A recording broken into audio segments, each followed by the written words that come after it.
Jimmy, whistle stop. You finished your 950-odd day tour on Sunday in Berlin, so it's time for another. Yes. Well, I finished in Berlin on Sunday, which was fun. It's fun. Where would we be without a sense of humour? Germany. It's missionary work over there, isn't it? And they're a great crowd because they get it. I opened up with, I said, it's so good to be in Berlin because this town is so special to me. My grandfather was involved in the town planning. Well, I say that. He flew over a couple of times in the 40s. And they're all like, they're so into it. They're like, yeah, great. Like a beautiful room, finished the tour, and then I did 2 gigs last night, so I started the new one already. So 900 odd dates. So can you give geographically, just give us a dot to dot of that where I mean, not all the dots. It's 45 countries and 933 dates. So I'll be honest, that'd be the rest of the show, and I think it might be dull for listeners. Okay. But everywhere, man. Where's the newest place you played where you haven't played before? I'm just trying to think. The American stuff, like it's the secondary cities that are interesting for me. No, country-wise. So 45 countries. New countries to the car list. New countries to the car list were, I think, Malaysia. We did sort of Far East in January. So we did Malaysia, Singapore, Bangkok, all around. Right, and what is it? Comedy club for a comedy club? See another comedy club. What are the comedy clubs like in Singapore and Malay? Theatres, my friend. Theatres. I hit the big time. Right. Thank you, Netflix. Okay. It's that thing where you go in, you find the crowd, and now, like, you think English was the biggest language in the world. It was 15 years ago. Now, thanks to Netflix and YouTube, it's just getting bigger and bigger because all the content, all the best content, people think, the British Empire's no more. Culturally, we're the exporter of content. So there's loads of great stuff that comes out. It's all English speaking, so people want to hear it in English. So they're all learning it. So you go, the level of English now, it's phenomenal. So we talked about the Indian elections, which begin, the general election in India. It begins on Friday. Ours takes a day. It's from 7 a.m. in the morning till 10 p.m. at night. Yeah. Theirs starts on Friday the 19th of April. Their election starts. Their election finishes on June the 1st. Yeah, but I gigged there. I gigged there in January. We did 3 cities in India, which was phenomenal. Right. I mean, it was just like the most fun you could have. So the biggest English-speaking nation in the world is India. Yeah, and it's people are so into it, like, because no one goes there.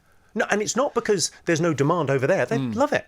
And actually, they got massively into, because the lockdowns were a big thing because people watched Netflix during the lockdown, and they ran out of stuff, and they ran out of Indian language stuff, so they started watching stand-ups. Netflix ran out road generally because they got the model wrong, didn't they? Because they took the subscription model over there, and the announcement of that sent their share price through the roof. And then the Indian said, no, we don't do that. We'll sit through as many ads as you like, but we will not pay for TV. So Netflix had to rewrite the whole pitch. They came back, they retreated, the share price went through the floor, then they went back with like loads of ads on Netflix, and the Indian TV watching audience said, fine by us, as many ads as you like, Netflix, just we're not paying. Do you understand this? Yeah. Changed the model, went through the roof. Yeah, I mean, it's a weird company, Netflix, because they've lost, I think, 85% of their value 5 times. Yeah. So they keep on sort of doing that. Like, it's not a bother to them. They just keep on innovating and coming through, and it's it is the golden age. Do you know the big cheeses there? I know Ted Sarandos. Yeah, I think I'm seeing him in May. He's having a barbecue. Yeah. Anyway, It's a ludicrous barbecue. The barbecue's like it's like Stella Street. It's like I sort of sat down to eat. Where is it? Where does it happen? It's in his house. Where? It's Hollywood, baby. No, but is it Beverly Hills or is it whereabouts? No, it's. I'm just trying to think what the neighbourhood's called. No, it's near the Hollywood Cemetery Forever. The Hollywood Forever Cemetery, and it's. I remember sitting down like to eat waffles, and my friend Neil Brennan came and sat down and went, "Oh, this is Jerry Seinfeld. Jerry Seinfeld." It's like it's like Madame Tussauds. It was a bit Make-A-Wish. It really felt like, hang on, am I meeting all my heroes in one? Can we just keep saying why Jimmy's on, because I want to talk about loads of other stuff. Natural Born Killer is out now on Netflix. It's his newest Netflix special. How many are we down now? 4 Netflix specials. I think 12 specials overall, 12 hours. It's it's pretty good. I got to say, I'm pretty happy with it. It's a bit different to the last one. A bit more talking about myself. A bit more talking about being a father. Talking about giving advice to young men.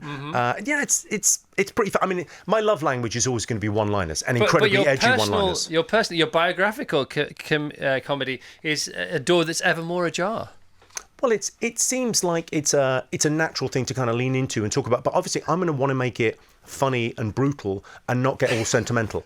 So Right. they're pretty brutal jokes. See, I have a lane that is of that flavour that I want to talk about, but I just got to talk about Joe Rogan. So Joe Rogan, biggest audio content producer on the planet, bar none, by a country mile. Whoever's in second is doing amazingly well. But it's like, what was his name? David Duval, when Tiger Woods was winning everything. David Duval came second to Tiger Woods all the time. He would have been the best golfer in the world. I always think that must be so annoying. Oh, man! But to be the second, if I was the second best comedian in the world, fantastic. But when I turn up at a theatre, the best guy isn't there. That's the great thing. But golfers, when he turns up, I'm the second best in the world. Right, I imagine I'll be. Oh, he's here, is he? Yeah. And there's a scorecard. It's definitive. Yeah. Right. So Joe Rogan. So Joe Rogan's podcast, Joe Rogan Experience. You land there. He's in Austin, in Texas. He used to be in Los Angeles. What happens when you land there? What is it? Is it a building? Is it a factory? Is it on an industrial estate? It is on an industrial estate. It's a wonderful show to go and do, because I know him from years. He likes working out in every sense. He likes difficult things. Yeah. So the great thing about Joe, he likes difficult things. So he likes working out at the gym, but he also likes working out at the Comedy Store. So he was always just there trying new bits all the time. He's a tiny little comedian. He's really good. So he would be trying bits all the time. So he'd just be hanging around. So I've known him for years, kind of from just hanging around the place. And then the show it's become a huge success. But I love the way it became a success, because it was all about authenticity. It's all about, I just talk about stuff that I'm interested in.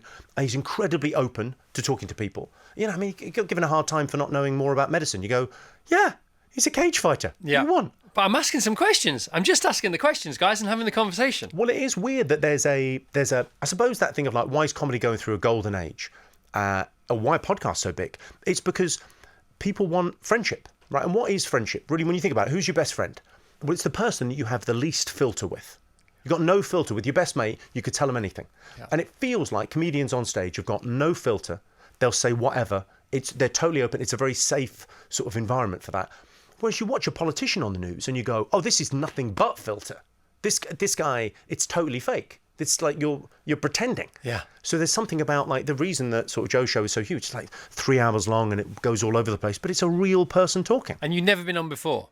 No, never been on that did before. they reach out to you? Do you say can we come to Netflix? I was in town, so I reached out and said, I'm in town. He's opened a comedy club, which is phenomenal. The mothership. There's three. There's the Comedy Cellar, the Comedy Cellar in New York, unbelievable. Go. The Comedy Store in Los Angeles. Has that closed down? No, the Comedy Store is incredible, incredible. And on Sunset, and the mothership now in Austin it's like a perfect room. Yeah. It's almost like a man with unlimited resource went, I want a comedy club. It's like Richie Rich built a comedy club. It's so crazy. That is a good line. He laughed at that, didn't he? But you're all right. Because when you get to his status, his stature, and when you've got things, you've got a great perspective like he has, like you have too.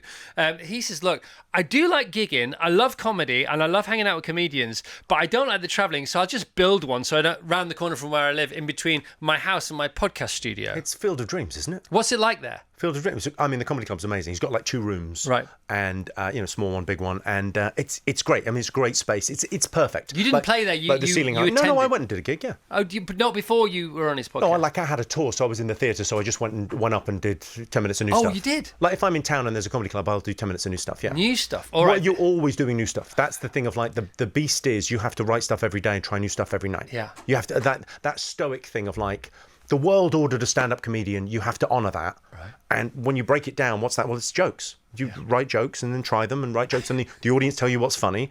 And at the end of the long process, you have a show, and it goes on Netflix, and that's kind of a lovely moment where you go, okay, but it's like, okay, the next one. Yeah. Okay. I'm going to say it again. JimmyCarr.com for tickets for this next tour that begins, because he's had an hour off, so he's got to start a new tour. And Natural Born Killer is out now. 4 Netflix specials. There's only 4 Netflix specials. Is that right? Yeah. Okay. Do you have more in the pipeline? Yeah, there'll be. Do you do a deal with them? There'll be another one. Yeah, there'll be another one. So at Joe's club, they lock the phones away. Yes. Right, that's a good thing. Yeah, that was the first time I saw someone do that with Chappelle, like playing with Chappelle, and he just puts all the phones away. Right, for people who don't know, they may not know Chappelle, Dave Chappelle. Dave Chappelle, yeah. Just tell people about Dave Chappelle. Dave Chappelle is a sort of a cultural phenomenon. He did a sketch show called The Chappelle Show, co-written with my very good friend Neil Brennan. It's hilarious. It's like the best sketch show ever, and he's become like a cultural phenomenon. So he can sell kind of infinite tickets. Yeah. But when he plays gigs, he gets everyone to put their phones away because he doesn't want people to tape what's going on. And which is a great idea. People love it. People love, like, because when you're forced to put your phone away, it's like, okay, well, we're here then. You've got to be in the moment. It forces people to enjoy the gig. You set them free. Yeah. It's absolutely fine, but they want that. They don't want the phone to be, because it's that dopamine hit of trying to get it constantly. But once you know you can't have it, you are immediately released. Yes. Immediately. It's why they should just ban them in schools. Yeah. They shouldn't have any phones. I mean, no one should be on social media before they're 16. You said so many pertinent things to life in general when you're on Joe's show. I played some of them out last week. I played your comedy should be taught in schools riff. It definitely should be, right? Because 100%. It's like the tragedy of life, the idea that most people go through their whole life, they live and they die, and they never hear their own voice. They never really know who they are. Yeah. Because it's like a lot of life is quite mimetic, right? We sort of copy what other people have got. Right, we've got our desires, what we really want, like we're hungry, we're thirsty, we're horny, whatever that is. And then and everything else is sort of mimetic.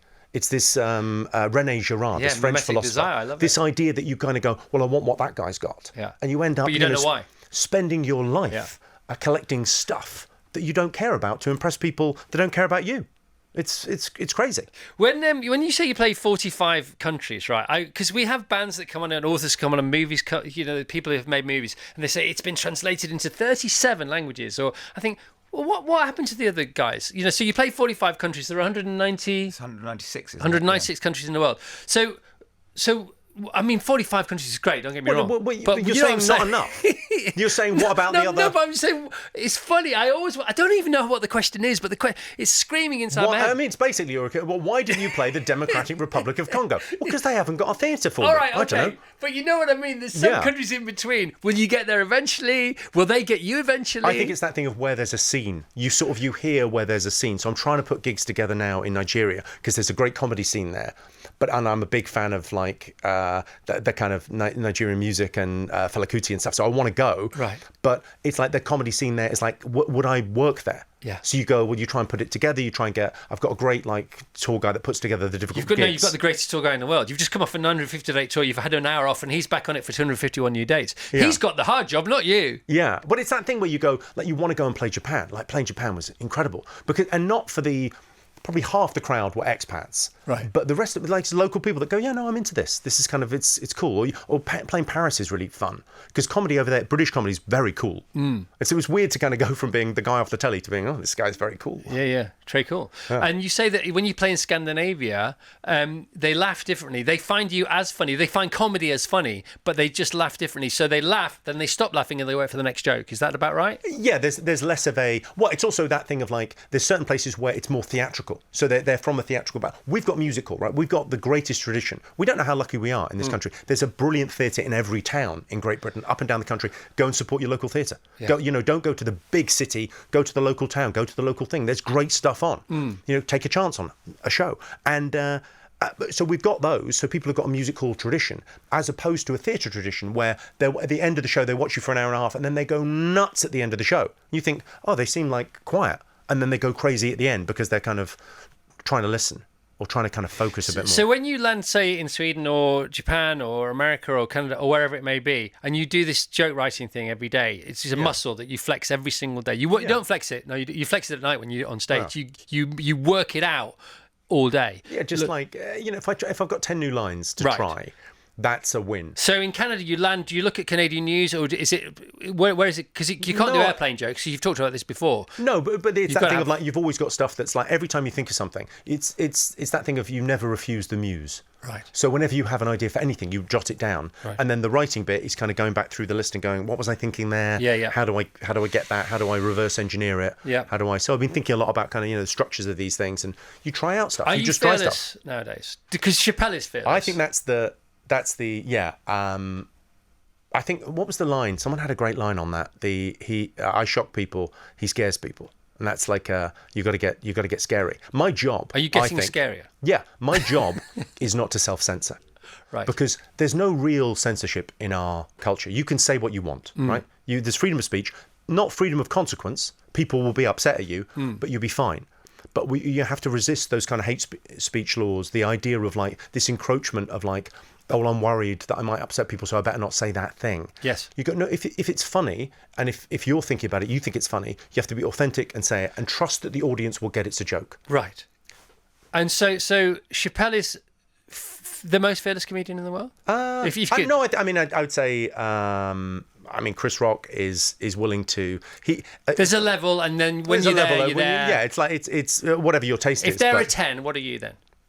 I think I'm pretty edgy in terms of what I'm willing to talk about. You always use the word edgy, don't you? Yeah.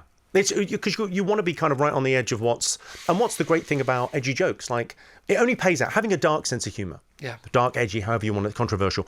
Having that sense of humor only pays out when life is awful. When someone dies, when you get the diagnosis, when the world is just too brutal to comprehend, yes. Right? People that are easily offended, they've just got a white knuckle that day. At least we get to laugh. Yeah. At least we get, if you have that sense of humor, if you have that gift in your life, that you can sort of see the funny side in those moments. It's about perspective comedy, isn't it? It's about being able to step back from these things and go... Zoom out. Okay, well, let's detach from that. And Zoom out, write the joke, zoom back in, make everybody laugh. Yeah, and I think people more than ever need a bit of time off.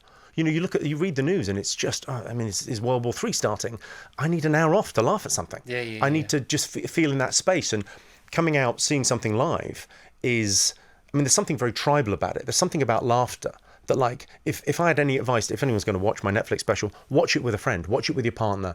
Why is Christmas telly the best telly of the year? I'll tell you why. Because we watch it together.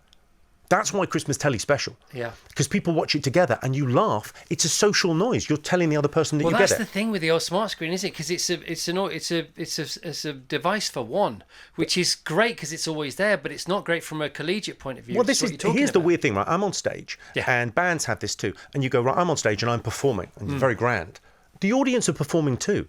Don't think they're not. It's a performance. And they wanna have fun. They want to show you they're having fun. They want to join in. I mean, I love the heckles. I love people joining in and getting involved in the show. Yeah. Because it's I don't know. It's very it's that thing of like when you leave the show, you want people to have different conversations than when they came in. You want them to be in a different headspace. I mean, basically, I'm a drug dealer, right? But it's two drugs, right? It's dopamine and serotonin. Yeah, of course. And the dopamine is you don't quite know what's next. So a bit like your Instagram. You're also a drug addict. Yeah, I love it. But that thing of like you want them to be surprised. So it's all these kind of different joke types, and you want them to be a little bit shocked and to feel like it's a bit naughty, and to feel like this could only happen here. This is special tonight, and then you want that, and then that, you know, the serotonin, that joy of laughter. I've never heard anybody talk about comedy like you do, so enthusiastically. I mean, I've heard. Actually, no, that's not right. I've heard people talk about it equally as enthusiastically as you, but you seem to be on a crusade, and it seems to be like a good crusade. You're a very clever person. You're very committed. You really work extraordinarily hard. You've had your ups and downs. How many times have you been cancelled now? Or maybe I wrote a bit about it recently. I think 10 all in all. Congratulations. All up. Yeah, thank you very much. What are you going for? Well, I mean, the Netflix special is out today, and we have a pool in the office. There's money changing hands as to what I'll get cancelled over this time. Right. Any headlines you can give us on this show, bearing in mind that you've just been... I don't think I can even mention the subject matter that I'll be cancelled over. Okay, let's do that. But that thing of like, you go, what is being cancelled isn't a thing? No, it's not. It's not at all. I mean, they're not very good at it, are they? The people who seem to claim to perpetrate the cancellation of people. But it is that thing of going, it's different from criticism. So the difference would be, not to whinge about it, but you go, criticism's absolutely valid. I'm not for everyone. Jokes are like magnets. They attract some people and they repel some people. Like a magnet. They attract, they repel. There's people that come and see me live. There's people that go, I don't like that guy. Well, don't watch. Well, switch it off. What are you doing? You've got a remote control. It couldn't be easier for you. Yeah. I was shocked and appalled when I subscribed to Netflix and watched his special. What? So it's important. One of my favourite quotes is, it's important for us to get up every day and try and make every moment that presents itself in front of us better because we were in it, right? And life is a macrocosm of that. And I suppose that it's a wall made up of building blocks of such. So what do you want to do? Because you can achieve loads because you've got a massive voice now, you've got a massive platform, you're really clever, you're interested in so many different things. I mean, you've read so many books, you're into fitness, you're into the mind, you're into discipline. Yeah. I mean, it is that thing of like, you go, it's about people ask the wrong questions. Like, people ask, what do you want? And they should ask, what can I give? Yeah. It's that thing of being of service. Yeah. And so you're making people laugh, yeah? Yeah, it's very joyful. No, it's extraordinarily important. I'd like to teach people how to do that. So I'm working on a that's book the with thing, that. isn't it? So it's that thing of like, give a man a fish. I can go to Milwaukee and make people laugh for an hour, but tomorrow I'd rather that they became comedians. I think comedy might be if you think about where comedy is, right, it's very new. Right, it's an American medium, really. You can trace it back further, but really it started with George Carlin and Richard Pryor. Yeah. Okay, are the two voices that came out and did something very different. They stood on stage and people came to see just them, and it blew people's minds. And they're John the Baptist, right? Jesus ain't here yet. So it's that thing where you go, there's a golden age. There's so many great voices in comedy right now. So many incredible people with specials. There's something for everyone. Yeah. And is this the beginning? Is this like the Netflix shows that are on at the moment? Is it like the equivalent of seeing the Beatles on Ed Sullivan? Yeah. And all the people watching that now will go, oh, well, I might do that. I've got an interesting take. Yeah. And I've got my way of expressing myself in the world, and maybe I could do that. You said never has.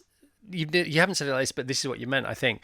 You've said, I'm paraphrasing, that never before in the modern history of any art form has something been done by so few that's actually enjoyed by so many, and that only speaks to the fact that more people will start doing it. Yeah.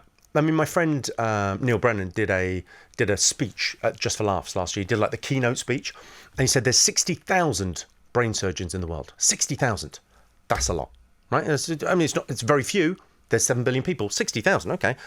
How many guys and girls would you trust to do an hour-long special? How many people would you go and see live? Yeah. Well, how many have Netflix commissioned? Yeah, maybe 50?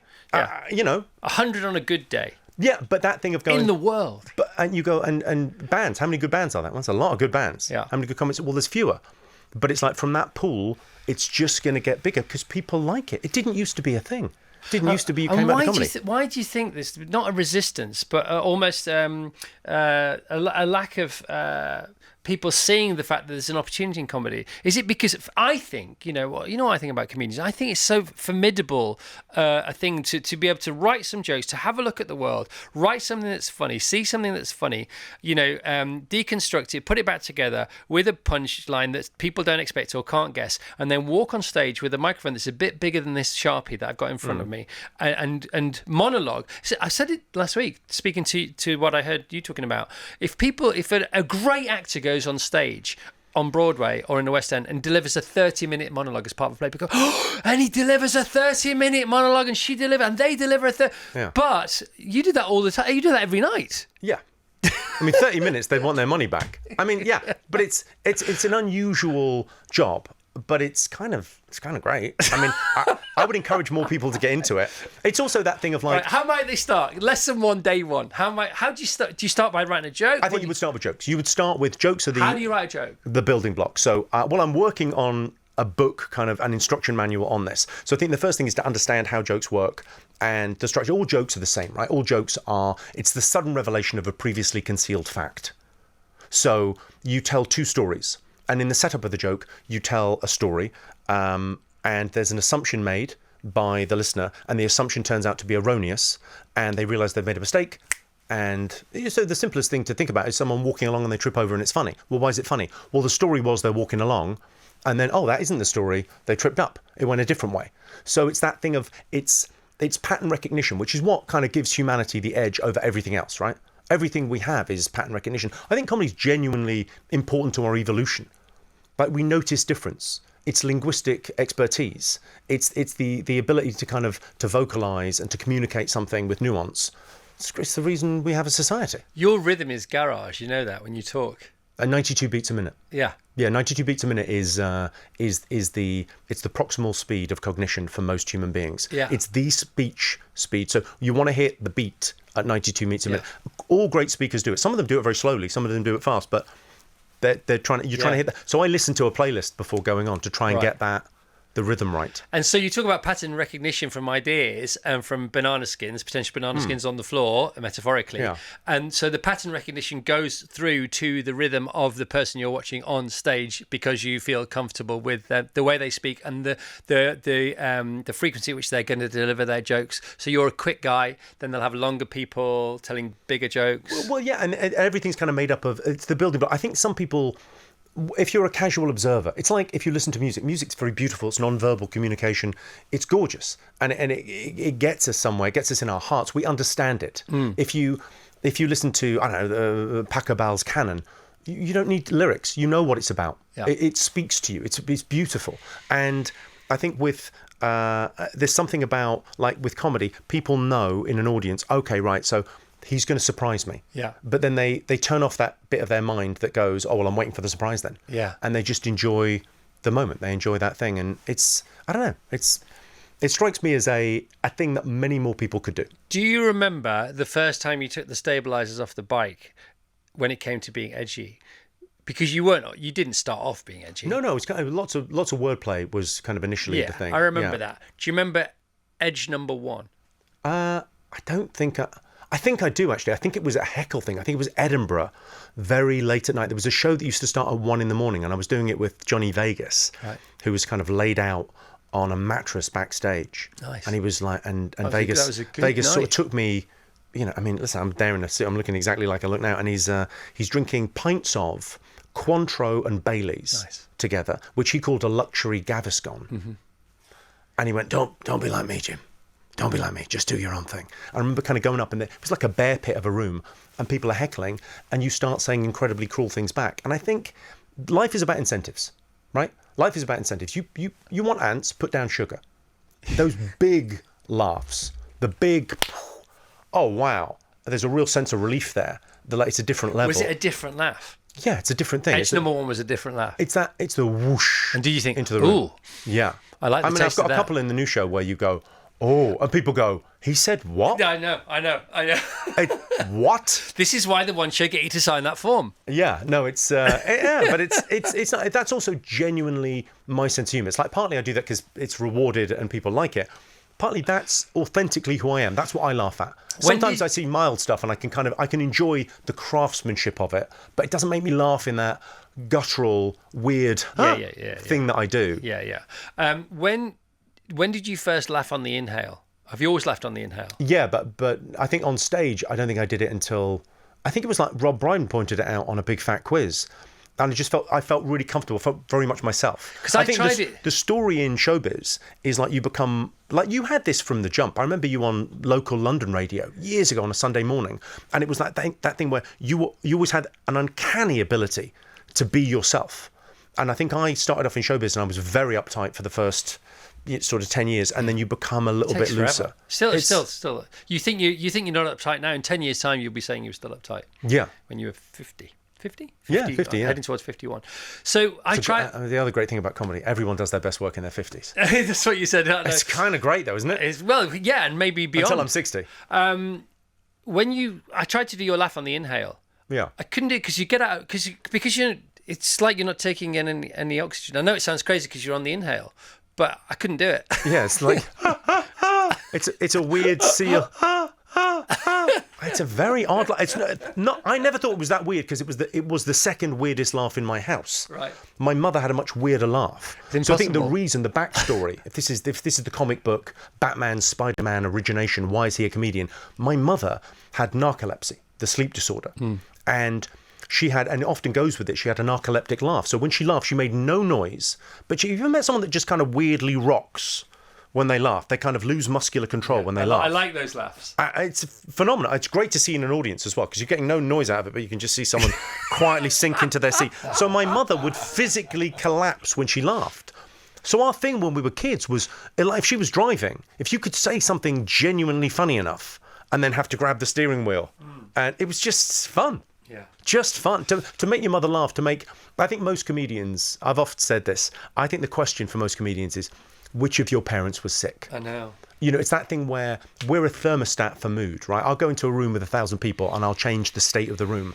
And I learnt that through being in a house where it was a weird atmosphere when I was a kid with a depressive mother and having to make it okay. And she was hilarious as well, as depressives often are.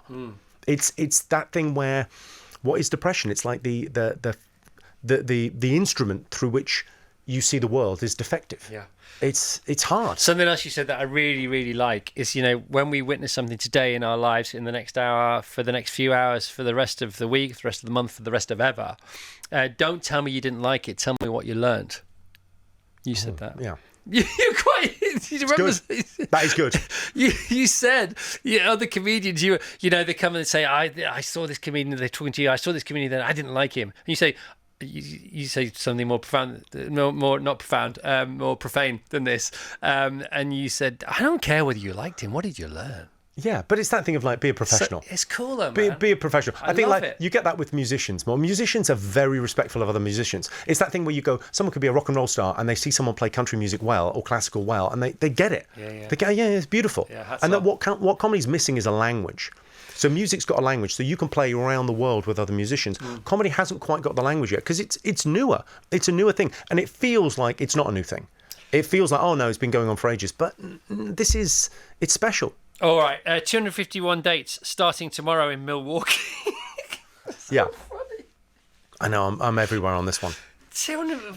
Oh, gosh. I'm doing a weird thing Look on this at where these I'm dates, doing. They're crazy. But I'm Salute doing 2 a Columbus. night, Chris. What's that? 2 a night. Yeah, so sometimes you stick a third in, don't you? No, I don't do a matinee, but I do a 7. You do a tea time, don't you? I do a 7 and a 9:30. Yeah. Because I figure people either go for dinner and have drinks before or after. Killarney, I think it works. Cork, Eastbourne, Dublin, St Albans, and then you. I put the arenas in at the end. Portland arenas. I'm doing like a couple of weeks of arenas at the end, just because I wanted to get outside my comfort zone. I think there's a lot to be said for imposter syndrome. Yeah, here's I the love thing, the though. idea of feeling like. Here's Ooh. the thing: if getting out, when does getting out of your comfort zone become a comfort zone? Because I was talking to James about this earlier on, to Tim from James, and he was saying, "But you've always been like that. You know, you've always said things off the cuff." I said, "Yeah, but if saying things off the cuff becomes your norm, then you have to say things on the cuff for a bit. Do you know what I mean?" I kind of know what you mean. I think it's that thing of like the new challenge, the new thing that you go, what's the dragon? What's the thing we're going to do? We're lucky, right? Because we like hard things. Yeah. You like difficult stuff. I love it, yeah. You like difficult I stuff. feel alive. Why are you doing the marathon this weekend? It's not easy. So I can talk about it every day. Yeah. But it's... Because I'm not going to be a vegan. But there's no... I mean, the great thing is there's no drug testing for you, is there? Well, no. I mean... Not so far. You could win this thing. I really could. I can make some calls. That's my intention. We can get some guys. Hi guys, loving Jimmy Carr. Loved his take on jealousy, envy, and how laughter is so important. We talked about that last week because we played a couple of clips of you. Danny in the Cotswolds, could this interview with Jimmy be any more compelling? I could listen to this for hours, but she sent that a few minutes ago. She could be done by now. Kristen Lees, I listened to Jimmy's book Before the Laughter, and it was amazing, so moving and so insightful. That was born out of COVID? Yeah, that was born out of COVID. It was either start a podcast or write a book. I did the dignified thing. Rachel says, can you ask Jimmy if he saw the eclipse while he was in America? I did not see the eclipse. Only from the stage. I don't think I was in America for that. When was I? No, I was somewhere. I was on a plane kept telling somewhere. people you're in America last week, but you weren't. That's my fault. Okay, well that's all right. Jimmy, I love you to death, man. I thank you so much. Thanks for having me on. It's such a pleasure. Welcome. Netflix special, Natural Born Killer, out now on Netflix. Tour, Last Funny, UK tour begins on Wednesday, 1st of May, folks, and tickets at more information, jimmycarr.com. Thank you. You're the best. You guys are the best. You're the best. You're the best. No, you're the best. No, you're the best. Virgin Radio.